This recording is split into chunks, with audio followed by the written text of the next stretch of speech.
सुप्रभात बच्चों। आज हम पढ़ेंगे पाठ 2। पाठ का नाम है हम भी बने महान। पाठ परिचय इस प्रकार है। सीधे साधे कार्य एवं घटनाओं में कर्तव्य पालन, प्रामाणिकता, मानवता, अविरत अभ्यास आदि तत्व जुड़ने पर कार्य और कर्ता दोनों की गरिमा और महिमा बढ़ जाती है। प्रस्तुत इकाई में स्वामी विवेकानंद, गोपाल कृष्ण गोखले, सचिन तेंदुलकर और हजरत अली के जीवन से जुड़े कुछ प्रसंग दिए गए हैं, जिनमें उनकी महानता के कुछ बुनियादी गुण दृष्टव्य होते हैं। यही गुण हमारे जीवन के लिए प्रेरणा पीयूष है। ऐसे गुणों को अपनाकर हम भी महान बन सकते हैं।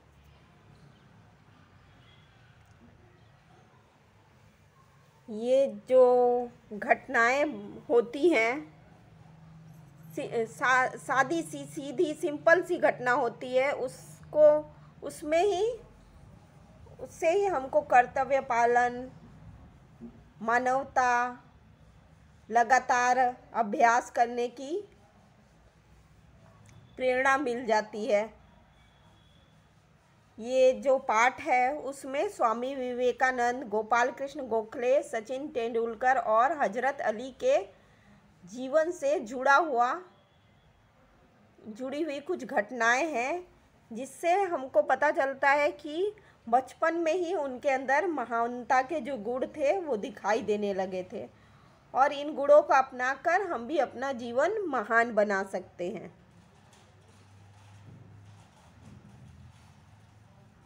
मेले में सब खिलौने ले रहे थे, तब नरेंद्र नामक एक लड़के ने 2 खरीदा। 2 रुपये का एक शिवलिंग खरीदा। अब भी उसके पास एक चवन्नी बची थी। एक लड़के को रोते देखकर नरेंद्र ने उससे पूछा, क्यों रो रहे हो? क्यों रो रहा है? लड़के ने कहा, मेरे पास एक चवन्नी थी, कहीं गिर गई। अब मेरी माँ मुझे बहुत पीटेगी। कोई बात नहीं, ये लो चवन्नी, कहकर नरेंद्र ने अपनी चवन्नी उसे दे दी और आगे बढ़ गया। अभी नरेंद्र कुछ दूर ही गया था कि सामने से एक मोटर आती दिखाई दी। एक छोटा सा बच्चा उस मोटर से बिल्कुल बेखबर चला जा रहा था। नरेंद्र ने झपट कर उस बालक को खींच लिया। एक पल की देरी की होती तो वह बालक मोटर के नीचे आ जाता। इस झपटने की क्रिया में नरेंद्र के हाथ से शिवलिंग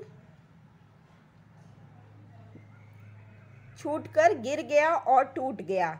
इस दौरान इकट्ठे हुए लोगों में से किसी ने कहा, बेचारे का नुकसान हो गया, कितने चाव से खरीदा था शिवलिंग। यह सुनते ही नरेंद्र ने कहा, इससे क्या, इस बालक की जान बचाना मेरा पहला कर्तव्य है। वस्तु से भी व्यक्ति का जीवन ज़्यादा महत्वपूर्ण है। मानवता सबसे ऊपर है। बचपन से ही ऐसे ख्यालात रखने वाला नरेंद्र आगे चलकर स्वामी विवेकानंद के नाम से प्रसिद्ध हुआ। ये स्वामी विवेकानंद के जीवन का एक घटना है, जिसका शीर्षक है कर्तव्य। एक बार मेले में जब सभी कोई खिलौना ले रहा था, तब नरेंद्र नाम का एक लड़का 2 रुपये का एक शिवलिंग खरीदा। उसने 2 रुपये का एक शिवलिंग खरीदा। अब उसके पास सिर्फ एक चवन्नी बची थी। चवन्नी का मतलब 25 पैसा, 25 आना या 25 पैसा कह सकते हो। एक लड़के को रोते देखकर नरेंद्र उससे पूछता है कि क्या बात है, क्यों रो रहे हो। लड़का बोलता है, मेरे पास सिर्फ एक ही चवन्नी थी, एक ही 25 पैसा था, वो भी कहीं गिर गया। अब मेरी माँ मुझको बहुत मारेगी। नरेंद्र बोलते हैं, कोई बात नहीं, ये लो चवन्नी, और उसको अपना चवन्नी दे देते हैं और आगे बढ़ जाते हैं। अभी वो कुछ दूरी पे गए थे कि सामने से एक मोटर आता हुआ दिखाई दिया और एक छोटा सा बच्चा बेखबर चला जा रहा था। उसको ध्यान नहीं था कि सामने से मोटर आ रहा है। नरेंद्र झपट कर उस बच्चे को खींच लेते हैं और बच्चा बच जाता है। अगर थोड़ा सा भी देरी होता तो बच्चा मोटर के नीचे आ जाता। इस झपटने की क्रिया में उनका जो नरेंद्र शिवलिंग खरीदे थे 2 रुपया में, वो उनके हाथ से छूटकर नीचे गिर जाता है और टूट जाता है। इतने ही समय के दौरान बहुत से लोग इकट्ठे हो जाते हैं। उसमें से कोई बोलता है कि बेचारे का कितना बड़ा नुकसान हो गया, शिवलिंग कितने शौक से खरीदा था और टूट गया। नरेंद्र बोलते हैं, इससे कुछ नहीं होता है, एक बालक की जान ज़्यादा महत्वपूर्ण है। जान बचाना मेरा पहला कर्तव्य है। ये बालक आगे चलकर नरेंद्र ये बालक था, आगे चलकर स्वामी विवेकानंद के नाम से प्रसिद्ध हुआ। उनके इस घटना से हमको ये प्रेरणा मिलती है कि वस्तु से भी ज़्यादा कीमती जीवन होता है और मानवता सबसे बड़ा है। हमको मानवता का पालन हमेशा करना चाहिए और वस्तु की तुलना में मानव का महत्व ज़्यादा होता है। अब आगे ये दूसरी घटना है जिसका शीर्षक है नियम सबके लिए है। बात सन 1885 की है। पूना के न्यू इंग्लिश हाई स्कूल में समारोह हो रहा था। प्रमुख द्वार पर एक स्वयंसेवक नियुक्त था जिसे यह कर्तव्य भार दिया गया था कि आने वाले अतिथियों के निमंत्रण पत्र देखकर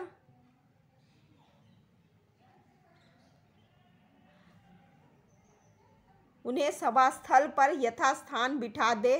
उस समारोह के मुख्य अतिथि थे मुख्य न्यायाधीश महादेव गोविंद रांडे। जैसे ही वह विद्यालय के द्वार पर पहुंचे, वैसे ही स्वयंसेवक ने उन्हें अंदर जाने से शालीनतापूर्वक रोक दिया और निमंत्रण पत्र की मांग की।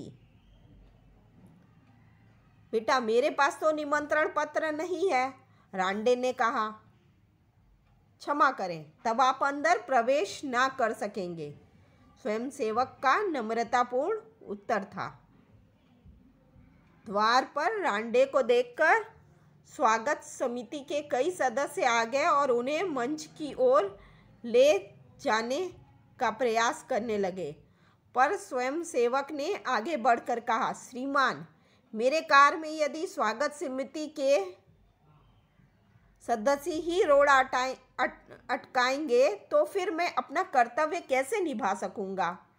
कोई भी अतिथि हो, उसके पास निमंत्रण पत्र होना ही चाहिए। भेदभाव की नीति मुझसे नहीं बरती जाएगी। यह स्वयंसेवक आगे चलकर गोपाल कृष्ण गोखले के नाम से प्रसिद्ध हुआ और देश की बड़ी सेवा की।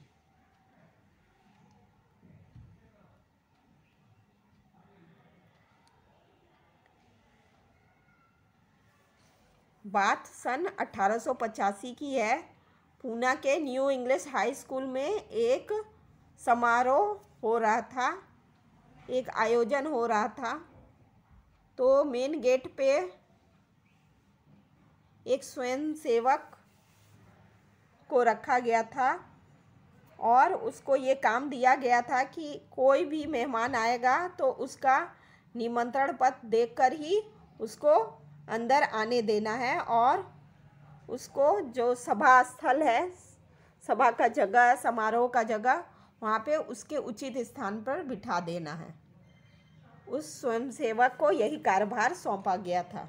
उस समारोह के जो मुख्य अतिथि थे वो मुख्य न्यायाधीश, मुख्य जज जो थे वो महादेव गोविंद रांडे थे। वो जैसे ही स्कूल के गेट पर पहुँचे, द्वार पे पहुँचे, वैसे ही जो स्वयंसेवक था उनको अंदर जाने के लिए निमंत्रण पत्र मांगा। निमंत्रण पत्र देख के ही अंदर जाने की अनुमति थी। उसने गेट पर उनको रोक दिया और निमंत्रण पत्र की मांग की। रांडे तो चीफ गेस्ट थे, वो बोले बेटा मेरे पास तो निमंत्रण पत्र नहीं है। तब स्वयंसेवक ने कहा माफ़ करें, तब आप अंदर नहीं जा सकते हैं। अब रांडे को देख के जो स्वागत समिति के थे उनके कई सदस्य आ गए और उनको मंच की ओर ले जाने लगे। तब स्वयंसेवक ने आगे बढ़कर कहा, श्रीमान अगर आप मेरे कार्य में विघ्न डालेंगे और स्वागत समिति के लोग ही विघ्न डालेंगे तो हम अपना कर्तव्य कैसे निभा पाएंगे। कोई भी हो, चाहे वो अतिथि हो या आम नागरिक हो या कोई सदस्य हो, मेरे से भेदभाव नहीं किया जाएगा। यह स्वयंसेवक आगे चलकर गोपाल कृष्ण गोखले के नाम से प्रसिद्ध हुए और देश की बड़ी सेवा की। तो उनके जीवन की इस घटना से हमको ये शिक्षा मिलता है कि हमको अपना कर्तव्य ईमानदारी से निभाना चाहिए। किसी भी प्रकार का बड़े छोटे का भेदभाव नहीं करना चाहिए। अब ये तीसरी घटना है जिसका शीर्षक है सफलता का रहस्य। अंडर 14 क्रिकेट टीम के कप्तान के रूप में एक लड़का अपनी टीम के साथ क्रिकेट मैच खेलने के लिए अहमदाबाद में आया था। उसकी टीम 5 स्टार होटल में ठहरी थी। सुबह उठते ही पूरी टीम कोच मैनेजर के साथ अल्पाहार के लिए तैयार थी। एकमात्र कप्तान नहीं दिखाई दे रहा था। उसे ढूंढने के लिए पूरी टीम लग गई पर वो नहीं मिला। बाद में किसी ने जाकर उसके कमरे की गैलरी में देखा तो वह एक हाथ से गेंद फेंक रहा था और जो ही गेंद दीवार से टकराकर वापस आती थी तो दूसरे हाथ से बल्ले से गेंद को खेल रहा था। साथी खिलाड़ी टीम में शामिल होने पर ही संतुष्ट थे, लेकिन वह कप्तान होकर भी सारी रात अपने आप अभ्यास करता रहा। उसका अभ्यास एवं क्रिकेट के प्रति लगाव देखकर कोच, मैनेजर और सभी साथी खिलाड़ी दंग रह गए। आगे चलकर इसी लड़के ने क्रिकेट जगत में अद्वितीय सफलता प्राप्त की। कई विश्व रिकॉर्ड उसके कदम चूमने लगे। किसी ने उसकी सफलता का रहस्य पूछा तो बड़ी विनम्रता से उत्तर दिया कि मैं हर मैच 3 बार खेलता हूँ, पहले अभ्यास के रूप में, दूसरी बार सचमुच मैदान में, तथापि मैच के बाद मूल्यांकन व सुधार आवश्यकता के रूप में। यह लड़का कोई और नहीं, क्रिकेट की दुनिया में सफलता के नित नए कीर्तिमान स्थापित करने वाला हमारा सचिन तेंदुलकर है। सचमुच एकाग्रता, अविरत अभ्यास, कठोर परिश्रम एवं लगन ही सफलता के आधार है।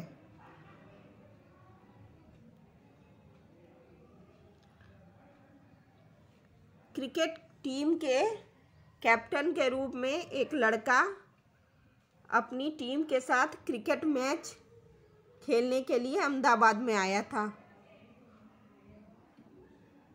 उसका जो टीम था वो 5 स्टार होटल में ठहरा था। सुबह उठते ही सारी टीम नाश्ता करने के लिए तैयार थी, लेकिन सिर्फ उसका कैप्टन नहीं दिखाई दे रहा था। सब कोई उसको खोजने में लग गया, पर वो नहीं मिला। बाद में सबने उसके कमरे में जाकर देखा तो वो गैलरी में एक हाथ से गेंद फेंक रहा था और जो ही गेंद दीवार से टकरा कर वापस आता था तो वो दूसरे हाथ से बल्ले से उस गेंद के साथ खेल रहा था। साथी खिलाड़ी टीम जो उसके खिलाड़ी टीम में दूसरे साथी थे वो बहुत आश्चर्यचकित हुए, क्योंकि वो सिर्फ टीम में शामिल होने पर ही बहुत संतुष्ट थे, खुश थे, जबकि वो कैप्टन होकर भी अभ्यास कर रहा था, प्रैक्टिस कर रहा था। उसका ये अभ्यास और क्रिकेट के प्रति जो लगन था उसको देखकर कोच, मैनेजर और सभी उसके क्रिकेट टीम के खिलाड़ी बहुत आश्चर्यचकित रह गए। आगे चलकर यही लड़का क्रिकेट जगत में, क्रिकेट की दुनिया में उसको अद्वितीय सफलता मिली और कई विश्व रिकॉर्ड उसने तोड़े क्रिकेट जगत के। और ये सचिन तेंदुलकर के नाम से प्रसिद्ध हुआ। एक बार किसी ने उससे उसकी सफलता का रहस्य पूछा तो उसने बहुत विनम्रता से उत्तर दिया कि वो हर मैच को 3 बार खेलता है। पहला प्रैक्टिस के रूप में, अभ्यास के रूप में, दूसरा बार मैदान में और तीसरी बार मैच खेलने के बाद वो उसका मूल्यांकन करता है कि क्या उसके अंदर कमी थी और क्या उसमें सुधार किया जाना चाहिए। और ये सचिन तेंदुलकर का यही एकाग्रता, यही क्रिकेट के प्रति लगाव और अभ्यास उनको शिखर तक ले गया। अगर इस घटना से यही प्रेरणा मिलती है कि अगर आप एकाग्रता से और लगातार अभ्यास करें, कठोर मेहनत करें और लगन से मेहनत करें तो आपको सफलता ज़रूर मिलेगी। हम पढ़ते हैं तो हमको पढ़ाई में भी लगातार प्रैक्टिस, लगातार किसी भी प्रश्न उत्तर का अभ्यास करना पड़ता है और ध्यान एक जगह रखना पड़ता है, और साथ ही लगन और कड़ा परिश्रम, मेहनत करने की भी ज़रूरत होती है पढ़ाई में, हर वस्तु में। तो आज इससे भी आपको एक अच्छी शिक्षा प्राप्त हुई होगी सचिन तेंदुलकर के जीवन की इस घटना से भी। अब ये चौथी घटना है प्रामाणिकता।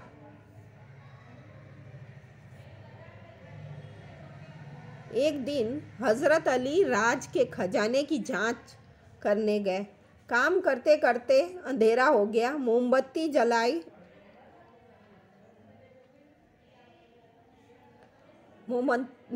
जलाई गई।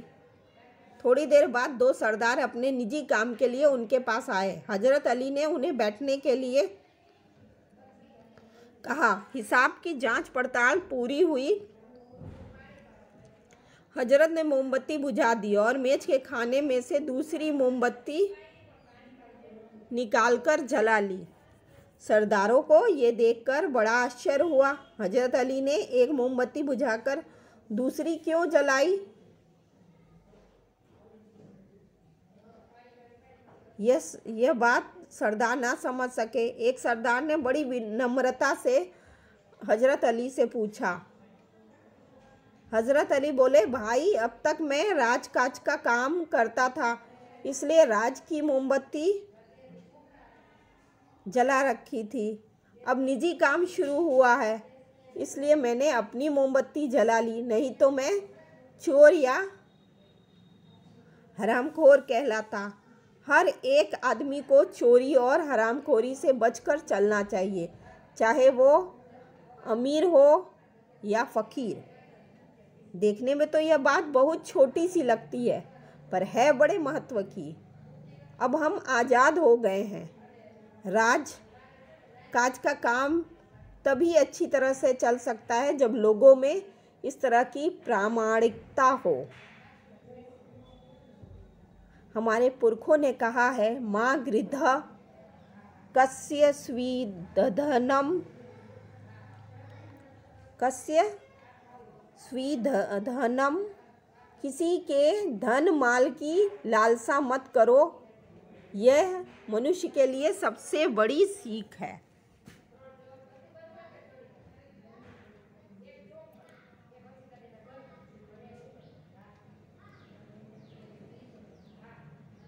एक दिन हजरत अली राज खजाने का जांच करने गए।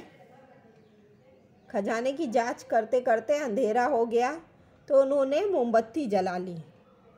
उसी समय थोड़ी देर बाद दो सरदार अपने किसी काम से उनके पास आए। हजरत अली ने उन्हें बैठने के लिए कहा। जब हिसाब का जांच पड़ताल पूरा हो गया तो हजरत ने मोमबत्ती जो जल रही थी उसको बुझा दी और मेज के खाने में से दूसरी मोमबत्ती निकाली और उसको जलाई। सरदारों को ये देख के आश्चर्य हुआ कि हजरत अली ने ऐसे क्यों किया, एक मोमबत्ती बुझाकर दूसरी मोमबत्ती क्यों जला लिया। तो एक सरदार से रहा नहीं गया, उसने बहुत नम्रता से पूछा, आपने ऐसा क्यों किया। हजरत अली बोले कि भाई, जब तक मैं राज का सरकारी काम कर रहा था इसलिए राज का मोमबत्ती जला रखा था, और जब मेरा सरकारी काम जांच पड़ताल का काम ख़त्म हो गया और निजी काम, अपना पर्सनल काम शुरू हुआ तो मैंने वो मोमबत्ती बुझाकर अपनी मोमबत्ती जला ली। नहीं तो मैं चोर या हरामखोर कहलाता। जो मुफ्त का खाता है उसको, या जो ईमानदारी का नहीं खाता है, बेईमानी का पैसा खाता है, उसको हरामखोर कहते हैं। तो मैं वही कहलाता। एक आदमी को चोरी या हरामखोरी से बचकर चलना चाहिए, चाहे वो अमीर हो, गरीब हो, या फ़कीर हो, राजा हो, रंक हो, उसको हमेशा ईमानदारी से चलना चाहिए। अब ये बात तो बहुत छोटी सी है पर बहुत महत्व की है। अब जबकि देश आज़ाद हो गया है तो नागरिकों को और सभी को हर काम में इस बात का ध्यान रखना चाहिए। हर काम को ईमानदारी से करना चाहिए, प्रामाणिकता से करना चाहिए। वैसे भी संस्कृत में हम एक श्लोक है जो हमारे पुरखों ने कहा है, किसी के धन माल की लालच ना करो। दूसरे की या सरकार की, अपने अलावा, अपने मेहनत के अलावा किसी भी धन माल की इच्छा मत करो। यह मनुष्य के लिए सबसे बड़ी सीख है। तो बच्चों, आपको ये चारों घटनाएं कैसी लगी, और आशा है कि आप इन घटनाओं से प्रेरणा लेकर उनसे जो सीख मिलती है उसको अपने जीवन में उतारने का प्रयास करेंगे। धन्यवाद बच्चों।